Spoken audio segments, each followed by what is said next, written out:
Hello people! Welcome! Sejam bem-vindos a mais um vídeo aqui do canal Inglês Mais Fácil com o Teacher Lucas.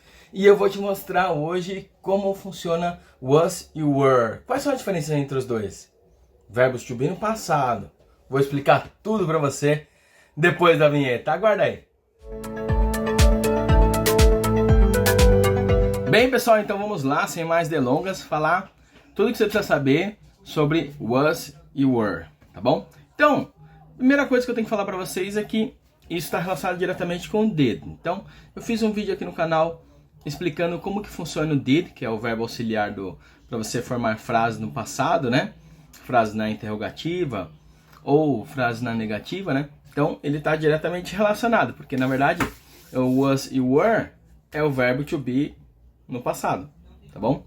Então nós já falamos aqui no canal também sobre o verbo to be, né? Então você pode conferir vídeos sobre o did, como usar o did, e também o vídeo sobre o verbo to be, que eu estou explicando mais como funciona o verbo to be no presente. Hoje então eu vou explicar como que ele usa no passado. Bem, e para começar, para você entender melhor como que ele funciona, eu preciso te falar que ele está totalmente relacionado às pessoas verbais, sabe?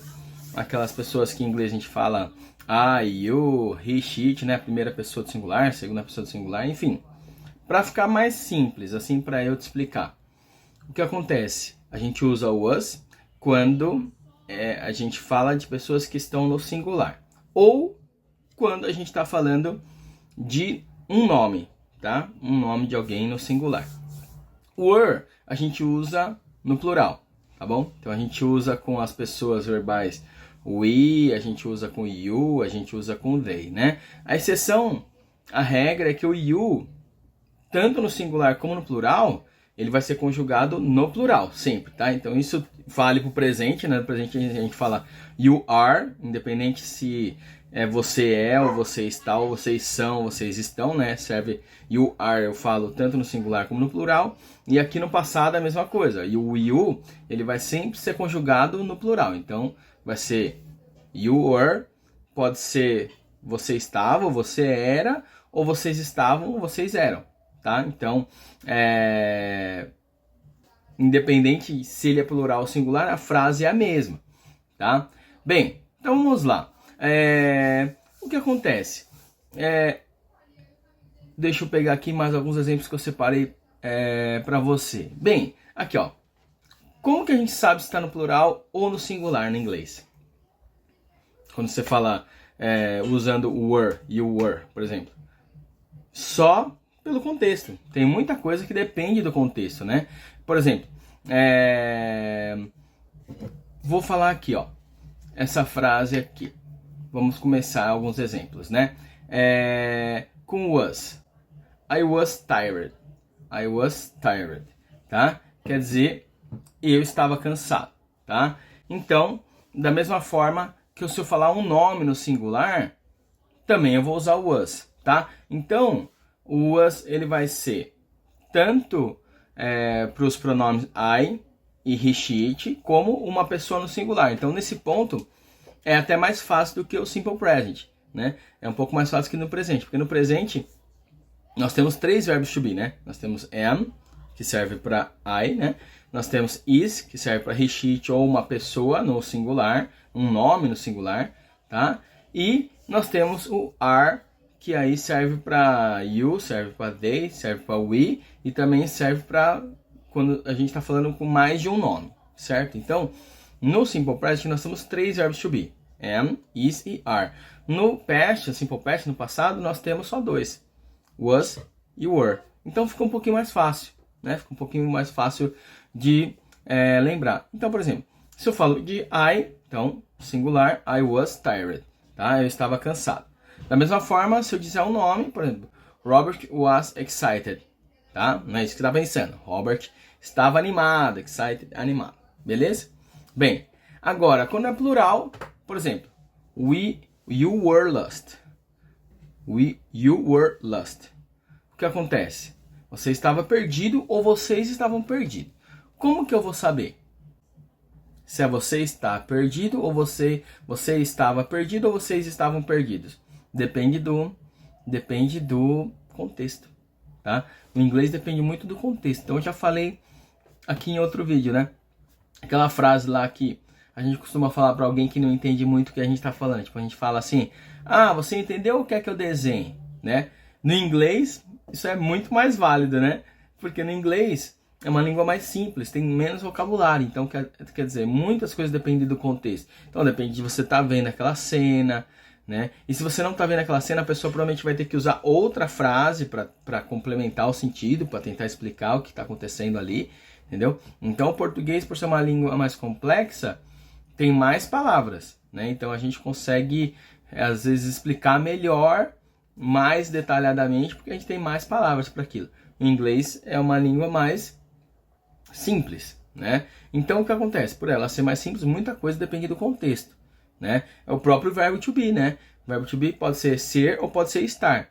Ah, quando que eu sei que é ser, né? Eu era, por exemplo, ou eu estava? Depende da frase. Então, às vezes, na frase, do contexto, eu vou traduzir na minha mente para eu era ou estava. Mas no caso, quem fala inglês não traduz. Quem fala inglês, ele já, na mente dele, já imagina, né? Então você, conforme for lidando mais com a língua, você vai se acostumando e você não vai passar aquilo ser automático para você, né? Mas quando você está se habituando ainda, depende muito do contexto, né? Tá? Então vamos lá, mais um exemplo aqui, ó. Você estava perdido ou você estava perdido foi o exemplo. Agora outro exemplo aqui, ó. Maria and Victor were in home, tá? Maria e Victor estavam em casa. Passado, were, tá? Então quer dizer, mais que um nome, sempre were, tá? Sempre bom lembrar que quando tiver o pronome I e mais um pronome ou um nome, ele sempre vem depois, tá? E o I sempre em letra maiúscula, né? Ah, por que é isso, teacher? Olha, tem algumas lendas, né, que falam por que a gente usa o I sempre em letra maiúscula, independente do local onde ele vai estar na frase. Pode estar no meio da frase, ele vai estar em letra maiúscula, o I, né? Dizem que na época onde tinha o centrismo no homem, né, antropocentrismo e tal, teve essa questão aí de deixar o eu com letra maiúscula, tá? Em inglês, né, no caso. E parece que ficou dessa época, né?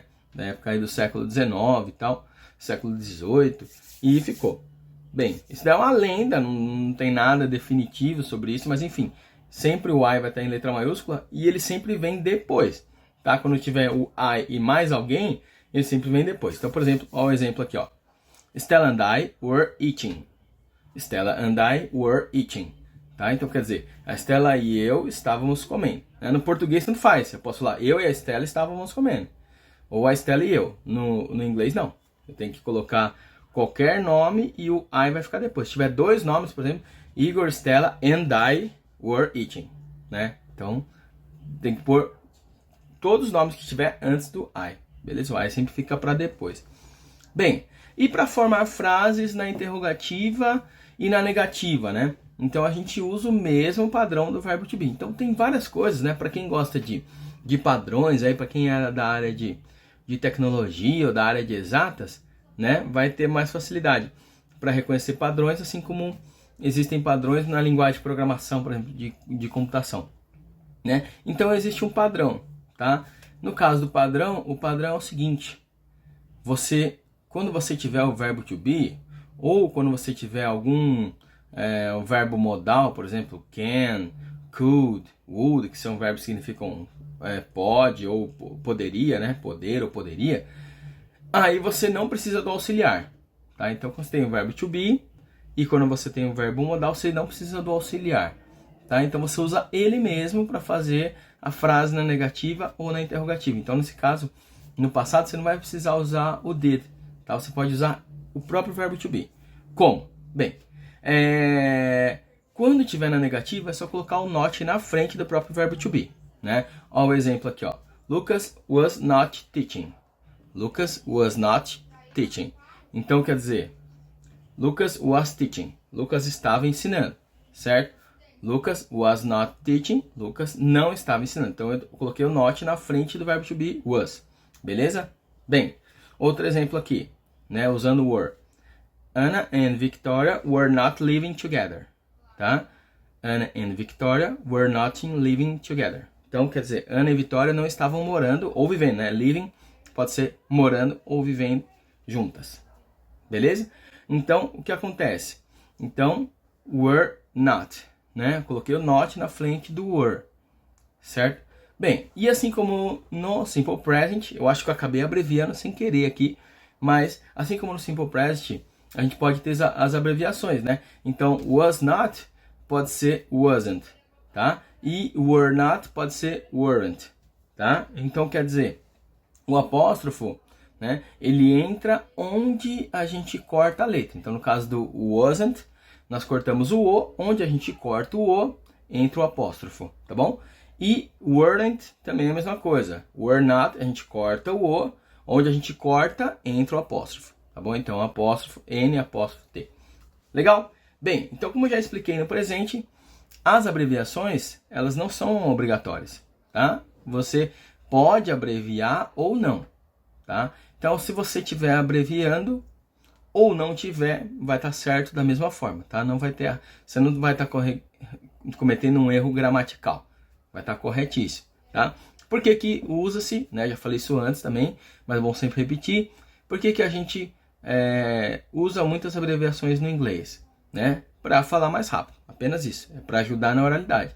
É que tem algumas abreviações que elas são aceitas também na linguagem mais formal, então é aceita num livro, num livro escrito. Você já estava lendo um livro e no livro estava usando abreviações como weren't, isn't ou outras, tá? Essas são abreviações que são aceitas na linguagem formal do inglês, diferente do português, né? No português tem várias abreviações que não são aceitas. No inglês também, tem algumas que não são aceitas ainda na linguagem formal no inglês, tá? Mas, no caso dessas, né? Was not que vira wasn't e were not que vira weren't, ambas são aceitas, tá? Até na linguagem formal, na linguagem escrita, se for escrever um e-mail e tal, tá? Então, para que serve isso? Na escrita, você pode ver que para você colocar o apóstrofo no teclado, às vezes dá mais trabalho do que você colocar por extenso, né? Então, é algo que é para ajudar realmente na linguagem oral, na linguagem falada. Bem, e na interrogativa? Então, na negativa, tranquilo, né? Só colocar o not na frente. Agora, na interrogativa é onde o pessoal se confunde muito, né? Assim, meus alunos se confundiam bastante aí, né? Na prova, parte de frase na interrogativa era sempre um enrosco, sempre realmente tinha muita gente que se confundia nessa parte. Por quê? Porque na interrogativa é onde a gente tem que alternar a posição. E às vezes a pessoa alternava a posição de outras coisas que não tem que alternar, tá? Então o que acontece? Quando você vai formar uma frase na interrogativa, no inglês, você tem que colocar o verbo antes do sujeito. Bem, quando você tem verbo to be ou um modal, como eu já falei, né? O can, could, would. Quando você tem um verbo to be ou um modal, é só você colocar ele na frente do sujeito. Então, por exemplo, se eu vou perguntar para você, se eu for falar para você, você pode fechar a janela. Eu vou falar, you can close the window, tá? Agora, se eu estou perguntando, eu tenho que passar o can antes do sujeito.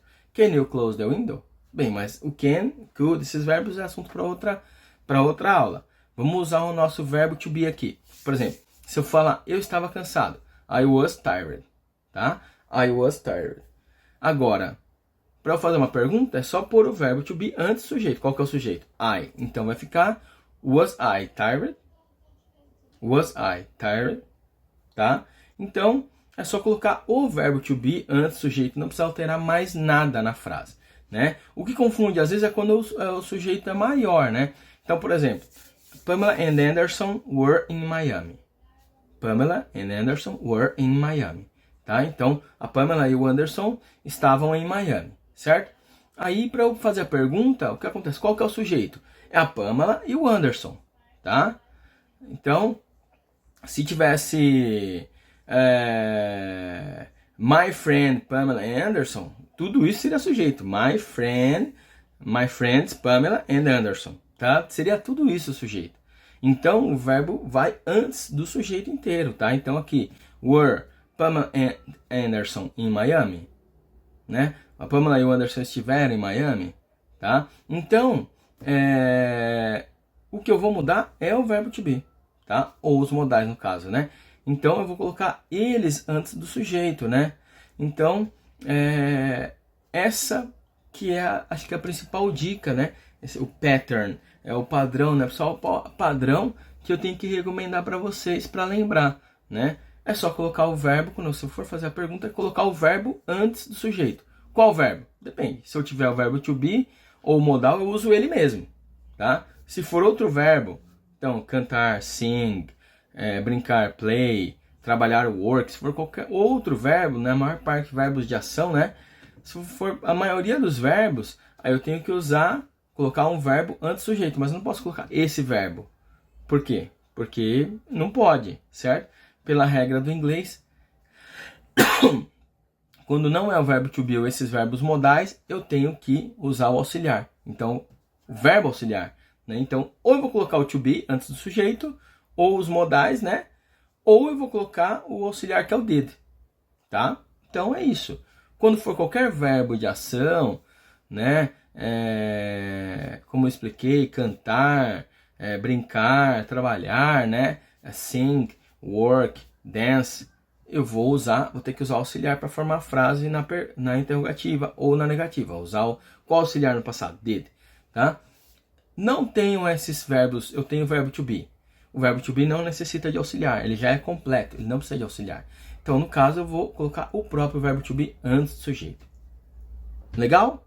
Eu acho que essa é a principal dica que eu tinha para dar para vocês. Mas além dessa dica, eu quero pedir muito para você curtir esse vídeo se você gostou, compartilhar com quem você quiser da família, se você acha que aquela pessoa ainda não entendeu direito como que funciona o was e were, manda aqui, batata, agora vai entender legal, tá? E eu queria também te recomendar fortemente, se você quer desenvolver bem o seu inglês mesmo, eu recomendo o curso Inglês com a Gringa, da Alessio Alvino, tá? Que é um curso completo, então ele tem aulas do inglês básico, tem aulas do inglês intermediário, inglês avançado, tem alguns bônus como inglês para viagem, por exemplo, aulas ao vivo toda semana, tá? Então o que acontece? E se você adquirir com o meu link, tá aqui na descrição, você tem um bônus especial, que é o meu suporte gratuito pelo WhatsApp. Então, quer dizer, você pode ver o curso lá, tem algumas dúvidas, você pode tirar dúvida com ela tem uma aula ao vivo toda semana, tem a equipe dela, né?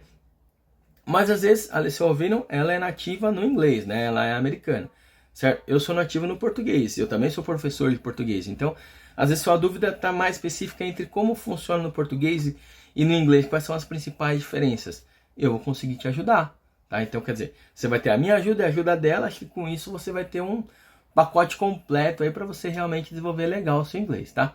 E nesse momento especificamente, ainda tenho poucos horários disponíveis, infelizmente, né, já não tenho tantos horários assim, né, a agenda, graças a Deus, ela está bem cheia, né? Então, o que acontece?